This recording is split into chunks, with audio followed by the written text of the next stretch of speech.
Hi, this is Charles. My topic is gender hierarchy and subtle sexism in chess game. As one of the 17 Sustainable Development Goals, gender equality has long been a topic of concern. In addition to addressing the superficial status of women in society and the issue of equality in the workplace, the underlying and historical gender differences also deserve more attention, just as there are king and queen pieces in the chess, and there are many legacy names and rules of the chess system in life. For example, playing cards have K and Q, and Australian bed sides have king size and queen size. Imagine that when every child grows up in such an environment, he or she may not have gender value yet, but games such as chess and poker will subtly make them recognize the overall marginalization of women and the perpetuation of men's rights in game culture. In order to improve my design, in addition to studying existing literature and the precedents, I interviewed an 19-year-old female named Alice to ensure that the authenticity of the research question and the acceptability of the audience. From her interview, I summarized the following gender issue in the chess. One is men and women should have equal rights. It is best that not to give men better role than women in the chess game, or simply call them historian and prime minister, just not to mention the gender.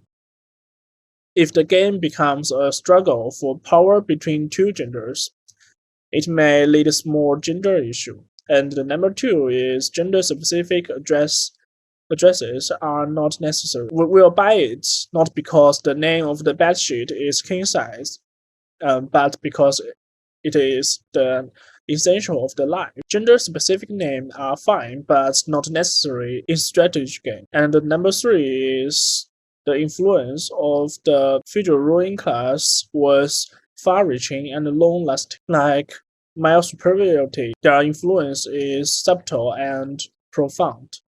It could be passed from one generation to the next, from generation to the generation. So I framed some design challenges. My design goal is in eliminating the gender inequality in chess, and I want children and adults like to learn and play a puzzle game like chess without feeling gender opposites. Here are the precedents I have found. Number one is GSB playing card, designed by Indy Melling. In general, the success of GBS poke lies in that it eliminates the gender and racial differences hidden in old poker games.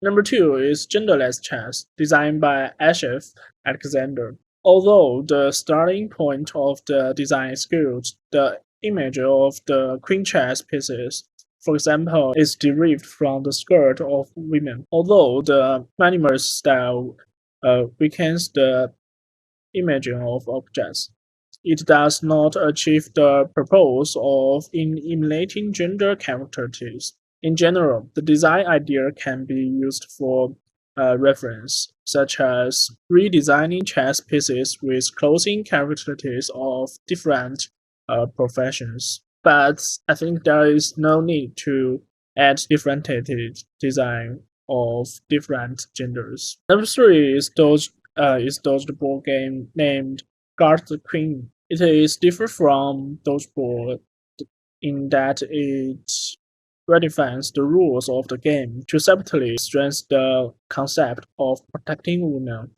while respecting gender equality and allowing people of all genders to participate. But the game itself can lead to some bad results due to the physical differences.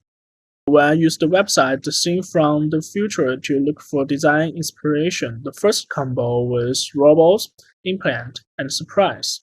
I used the image of robot to replace the role of king, queen, and knights with the characteristics of class system and gender, because robots are man-made.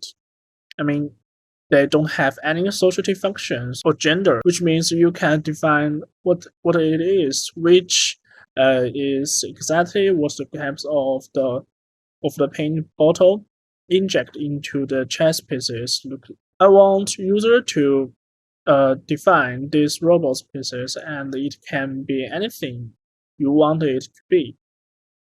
And because the paint bottle are reusables, it means that after buying a set of pieces and using the pigment in the bottles, users can decide whether to reuse the pigment or DIY a new color and bottle it with the matching pigment. The design meets the sustainable development goals and addresses class and gender issue in the chess. While it is flexible, DIY feature make every PC and chess match a surprise for everyone. The second combo is the Zoo, game and happiness. I think the idea of Zoo chess is very interesting. It uses animals to replace the role of chess pieces that used to have a chess system. The animals of the two camps fight for their own happiness. At the same time, animal characters can emulate the potential sexism of kings and queens. The third combo is sheltered event and pleasure. Combined with the famous pattern of the opera story, I designed the chess pieces as part of the story. In contrast to traditional chess game, there is no hierarchy or power dispute in a chess game. The ultimate goal of the theater chess is to gain the love, whether male or female. Everyone can love or be loved. There are male and female rules in the theater, so everyone can has the equal power. And that's all of my presentation. Thank you.